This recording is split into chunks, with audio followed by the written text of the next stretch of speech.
अच्छे लोगों के साथ हमेशा बुरा क्यों होता है? गीता में श्री कृष्ण ने दिया है अर्जुन को इसका जवाब। नमस्कार दोस्तों, स्वागत है आपका हमारे चैनल वेद ज्ञान 108 में। गीता सार। आपने महसूस किया होगा, जो लोग अच्छे कर्म करते हैं वह परेशान रहते हैं, वहीं जो बुरे कर्म करते हैं वह खुशी से रह रहे होते हैं। अच्छे कर्म करने वाले परेशान होते हैं कि आखिर उन्हें इतनी परीक्षा क्यों देनी पड़ रही है, जबकि जो अधर्म की राह में हैं वह खुश हैं, जिंदगी का लुत्फ उठा रहे हैं। अगर आपके मन में भी यह सवाल आया है तो आज हम आपको इसका जवाब देंगे। लेकिन इससे पहले वीडियो को लाइक करके चैनल को सब्सक्राइब जरूर कर लें। यह जवाब वह है जो भगवत गीता में लिखा है और श्री कृष्ण ने अर्जुन को दिया था। भगवत गीता में वर्णित कथा के अनुसार जब भी अर्जुन के मन में कोई दुविधा होती थी तो वह श्री कृष्ण के पास पहुंच जाते थे। एक बार की बात है, अर्जुन ने भगवान श्री कृष्ण के पास आकर कहा कि वह दुविधा में है और इसका जवाब वो श्री कृष्ण से चाहते हैं। श्री कृष्ण ने पूछा कि कहो वत्स, क्या सवाल है? अर्जुन ने कहा कि मुझे यह जानना है कि अच्छे लोगों के साथ हमेशा बुरा ही क्यों होता है, वहीं बुरे लोग खुशहाल दिखते हैं। अर्जुन के मुंह से ऐसी बातें सुनकर श्री कृष्ण मुस्कुराए और कहा, मनुष्य जैसा सोचता है और महसूस करता है वैसा कुछ नहीं होता है, बल्कि अज्ञानता की वजह से वह सच्चाई नहीं जान पाता है। अर्जुन उनकी यह बात नहीं समझ पाए। इसके बाद श्री कृष्ण ने अर्जुन से कहा, पार्थ, मैं तुम्हें एक कहानी सुनाता हूँ। उसे सुनकर तुम समझ जाओगे कि हर प्राणी को उसके कर्म के हिसाब से ही फल मिलता है और प्रकृति हर किसी को अपनी राह चुनने का मौका देती है। अब वो मनुष्य की इच्छा पर निर्भर करता है कि उसे धर्म की राह चुननी है या अधर्म की। कथा शुरू करते हुए श्री कृष्ण ने कहा, एक नगर में दो पुरुष रहा करते थे।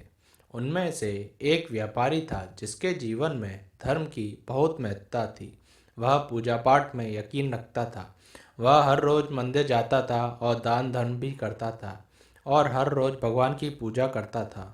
वहीं दूसरा पुरुष बिल्कुल विपरीत था।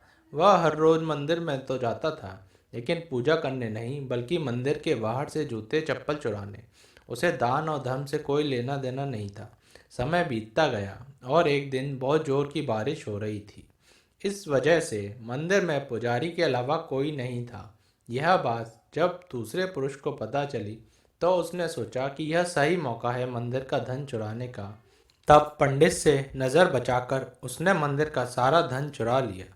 परंतु उसी समय धर्म कर्म में विश्वास रखने वाला व्यक्ति भी मंदिर पहुंच गया। दुर्भाग्य से मंदिर के पुजारी ने उसे ही चोर समझ लिया और चिल्लाने लगा। तब वहां लोग एकत्र हो गए और उसे बहुत मारा। किसी तरह वह बचते बचाते वहां से निकला तो दुर्भाग्य ने उसका साथ वहां भी नहीं छोड़ा। मंदिर के बाहर वो एक गाड़ी से टकरा गया और घायल हो गया।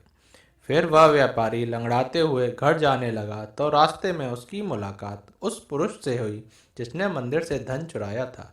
उसने कहा, आज तो मेरी किस्मत चमक गई, एक साथ इतना सारा धन मिल गया।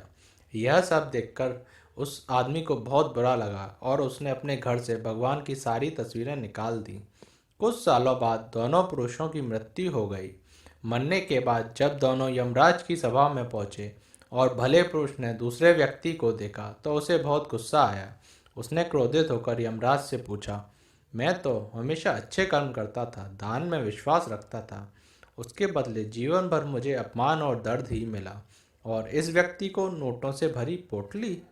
आखिर ऐसा भेदभाव क्यों? इस पर यमराज ने कहा, पुत्र, तुम गलत समझ रहे हो।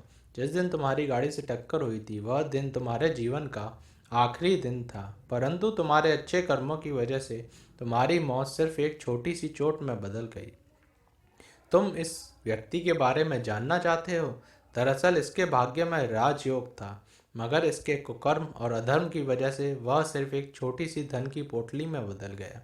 कथा सुनाने के बाद श्री कृष्ण अर्जुन से कहते हैं, पार्थ, क्या अब तुम्हें तुम्हारे सवालों का जवाब मिल गया? ऐसा सोचना कि भगवान तुम्हारे कर्मों को नज़रअंदाज कर रहे हैं, यह बिल्कुल भी सत्य नहीं है। भगवान हमें कब क्या किस रूप में दे रहा है, मनुष्य को समझ में नहीं आता है। अगर आप अच्छे कर्म करते हैं तो भगवान की कृपा हमेशा बनी रहती है। इसलिए अपने अच्छे कर्मों को बदलना नहीं चाहिए, क्योंकि उसका फल हमें इसी जीवन में मिलता है। इसलिए मनुष्य का फर्ज है कि वह हमेशा अच्छे कर्म करते रहें, क्योंकि श्री कृष्ण ने गीता में भी बताया है, किसी के द्वारा किया गया कर्म बेकार नहीं जाता है, चाहे वह अच्छा हो या बुरा। आपको भगवत गीता का ये प्रसंग कैसा लगा, हमें कमेंट करके ज़रूर बताएं। और अगर आप हमारे चैनल पर नए हैं तो इसे सब्सक्राइब करना ना भूलें। धन्यवाद।